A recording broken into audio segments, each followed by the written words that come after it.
build discernment and a healthy aura. I feel like this is the most important tip. Oh yeah, you have to be spiritual, or you're not spiritual. Like, I don't really give a fuck. This is tips if y'all want to learn and get into spirituality and to learn how to cast y'all spells and shit, and what not to do and what to do.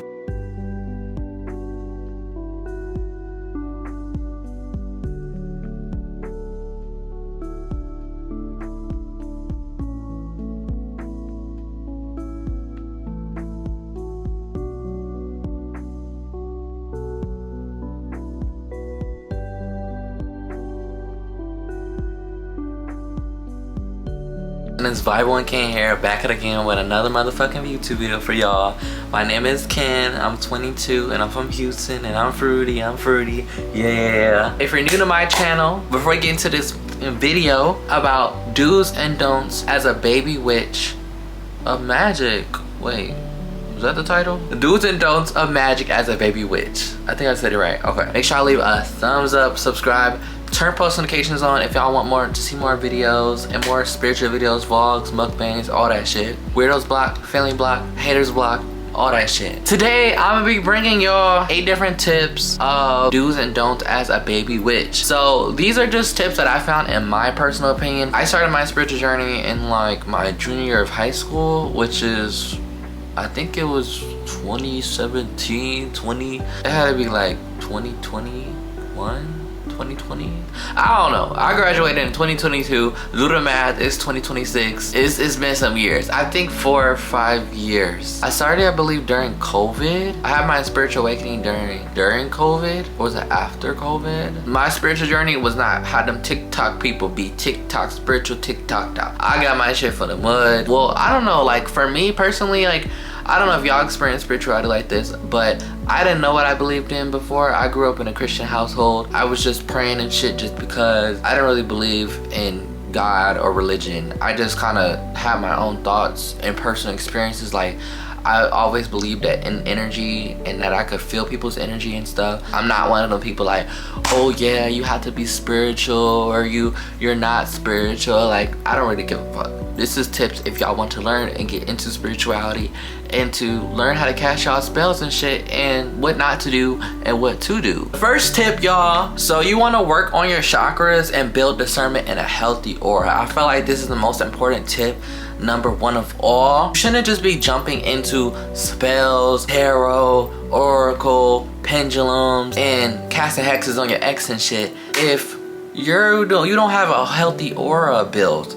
You know, you want to be vibrating on a high frequency, balanced and healthy frequency level, instead of just casting spells and shit, because you're gonna be casting spells whole time you just needed to meditate on the ex that left you. You know what I'm saying? Like, you need to do some shadow work on your broken heart, and feel like you don't want to be the type of witch that jumps into things out of bitterness, or just be hexing people just because somebody spilled coffee on your shoes. You hex somebody just because they didn't want to be your friend no more. That, I feel like, is where you lose touch of your spiritual self and your higher self. You want to jump into spirituality with a healthy discernment as well. You want to know, why are you making the choices and decisions that you are doing? Is it valid? Are you just doing it just because, or are you doing it like, you know what I mean? Like, you want to know what you're doing. So I feel like that's the most important tip before you jump into anything. Your aura is very important, because this is your whole magnetism, your magnetism bubble. Tip number 2, shadow work. Shadow work, I can't stress how important shadow work is. Like, shadow work deals with healing your traumas. If I'm looking down too, I'm looking at my notes show on my phone. Healing your traumas, questioning your beliefs, researching, engaging with nature, meditation, or journaling. Shadow work is very, very important, because your shadow self deals with those parts of yourself that you don't like, or those parts of the self that we kind of push away and ignore because our ego sometimes is ahead of us. Like, oh no, I'm just having a bad day.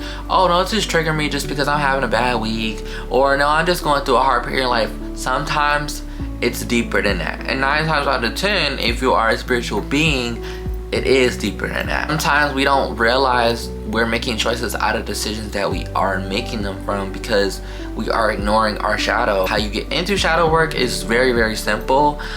You can go on YouTube and search like different prompts, like shadow work prompts. You can make your own prompts. They're just simply questions that kind of dive deep into your own psyche that helps you understand your subconscious mind. And a lot of your shadow also shows itself when you're dealing with others, like different stressful situations or negative and triggering situations. Like this could be like a toxic family member, or this could be like a bad friend, or you in a relationship, or talking to somebody, or just simply even like self-love. That is very, very important because when you're getting into witchcraft and your spell work and even spirituality in general, because it starts with the spirit. You're healing your soul, your spirit. And if your spirit is not aligned with the right energies, you're going to attract negative energy. You're going to attract the evil eye. You're going to attract spirits and entities that are vibrating on low levels that 9 times out of 10 are negative or evil spirits. You want to heal your shadow side so you can tap more into your higher self, because they go hand in hand with each other. I mean, it's light and dark, black and white. No racial shit. No Martin Luther King. My biggest thing is too with shadow work is don't overthink it, because once you start writing those prompts, your mind should just flow at ease with it. It's hard to kind of explain, but once you just kind of like sit down with yourself and journal about it, or sometimes shadow work looks like for other people, like crying or screaming in a corner. I've seen from some videos and different examples, connecting with nature, talking to nature, talking to yourself. There's multiple ways to do it. There's also things like recordings of yourself. Like you can sometimes ask yourself prompts and just talk to yourself. Your shadow will reveal itself from then, because it will start spewing out information you didn't even realize that you even felt a way towards. Shadow work is very, very important, y'all. Tip number 3, using your discernment to find authentic sources of information. So that regards with TikTok, other witches, organically, YouTube, books. You want to always make sure you're using your own discernment, and that's why this goes in hand to hand with building discernment as well.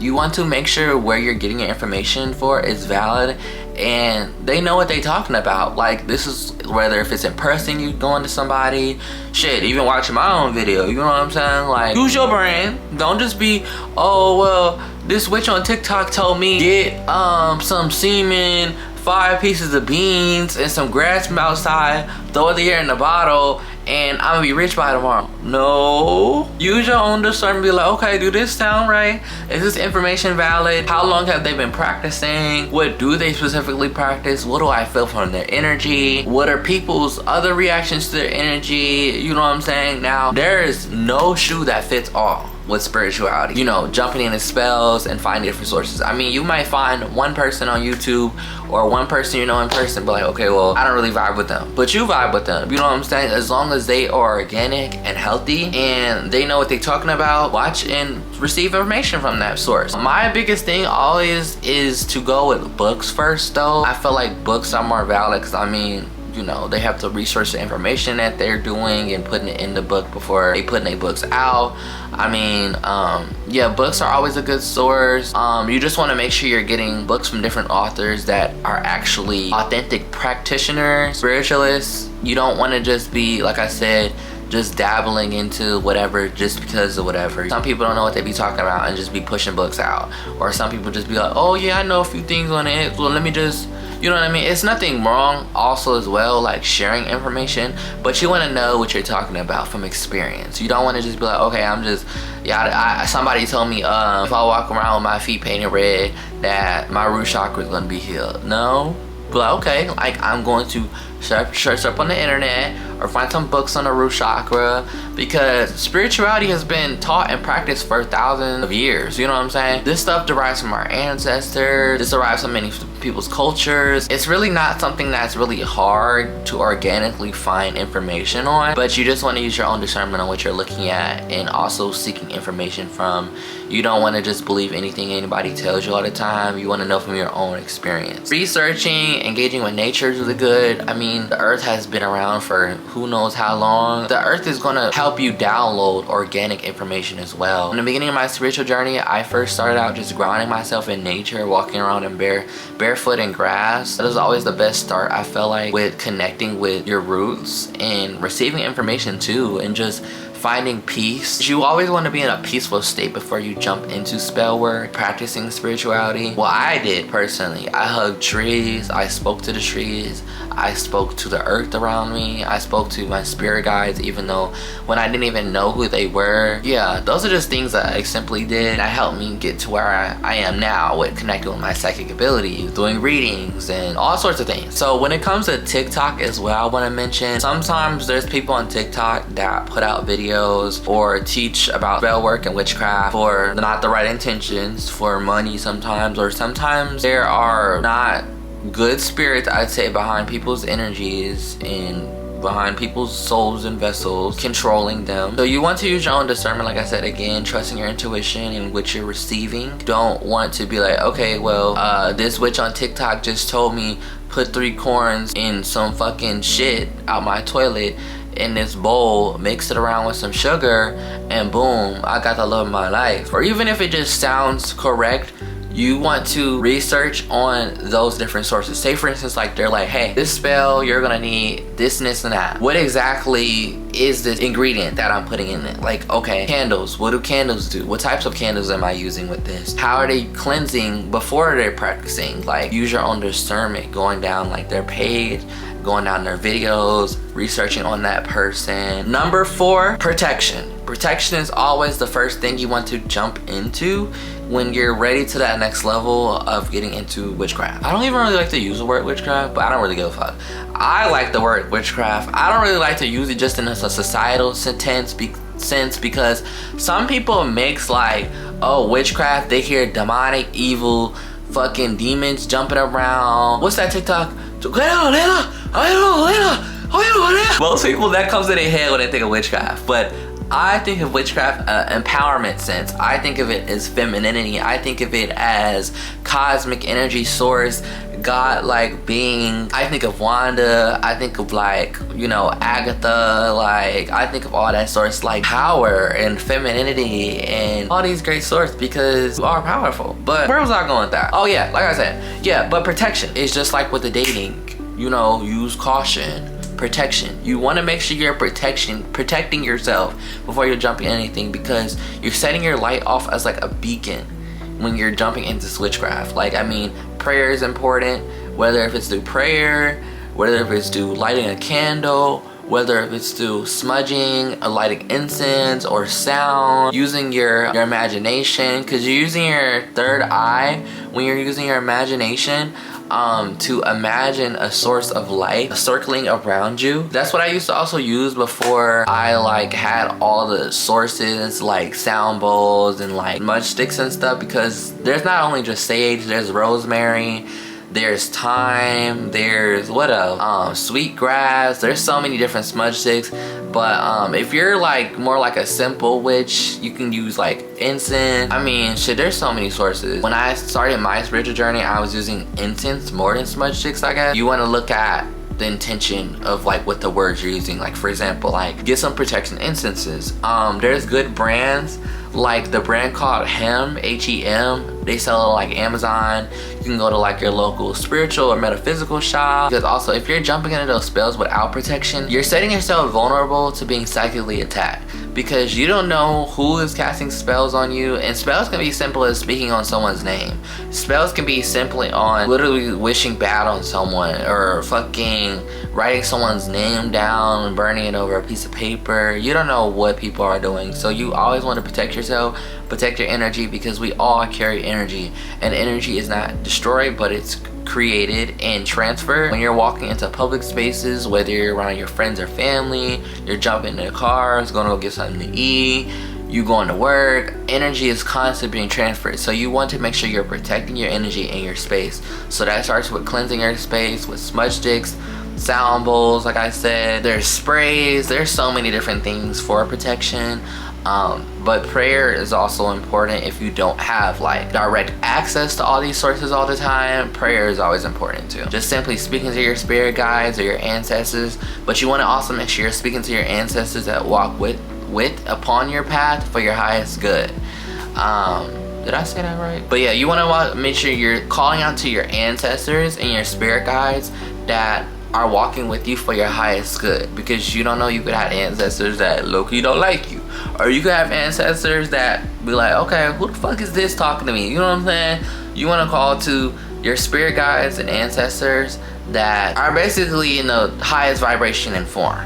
You know, there's some, you don't know what the energy was like before they became ancestors. It's always good to connect with your spirit guides first before your ancestors. Sometimes you don't always need to know who your ancestors are, even your spirit guides, because they will reveal themselves with time, through dreams, through sometimes communication with people in public, or you could be hearing something or seeing something through angel numbers as well. Tip number 5, trust your intuition. Not everyone is called to the same path, and seeking spirit guides for guidance. Big on this tip, because a lot of people feel like this person is lighting candles and doing dances and rituals and stuff in the woods, and sometimes it's also like really fantasized on like social media or like on movies and TV shows and stuff, when in real life, like, spirituality is, I wouldn't say like ghetto, but like it really is like from the mud for real. Like sometimes you got 2 candles left in your cabinet and 2 incense and a glass of water. You gotta make work with what you got. You gotta think about like our ancestors years before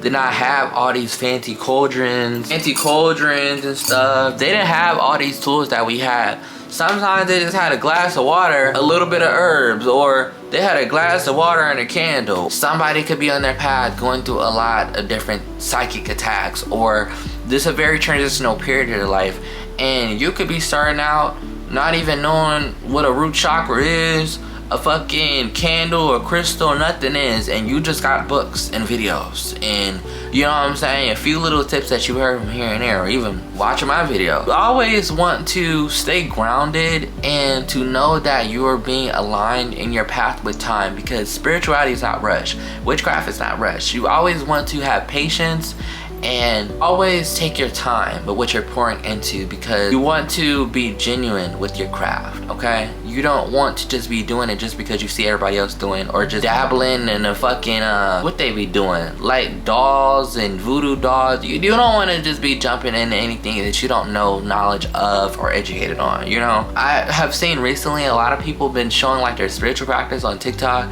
and there's nothing wrong with like, okay, like, hey, like you can use this for your spiritual practice, or you can use that, or information, but sometimes some people be showing too much.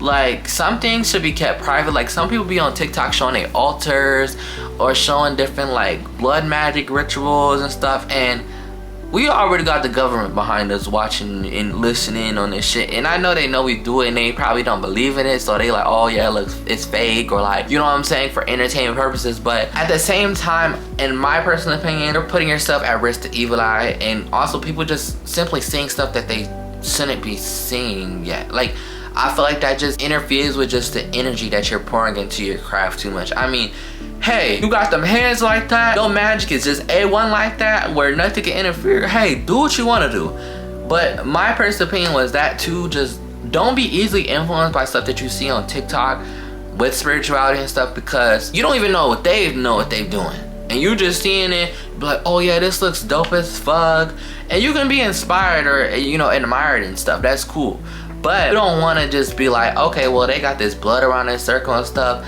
let me go find a chicken, cut it up, and pour their blood around the circle and just start doing whatever. Like you don't want to just be doing whatever, and then there's spiritual consequences of shit that, you know what I'm saying, can backfire on you, just as simply as like love spells. Y'all remember around like COVID and shit, when like spirituality was trending and people was doing them love spells and stuff on them rose quartz and them fucking pieces of carnelian? Yeah, people can die from that shit. Like love spells are very powerful and stuff. Like you're intertwining with your energy with people, you're creating love triangles with people and stuff sometimes. Hey, from personal experience, hey, I didn't do it the right way either. I created a accidental love triangle when I first adapted into love spells. I didn't know setting an intention on a rose course was a love spell. Simple things of that. So you have to use your own discernment educate yourself on what you're doing.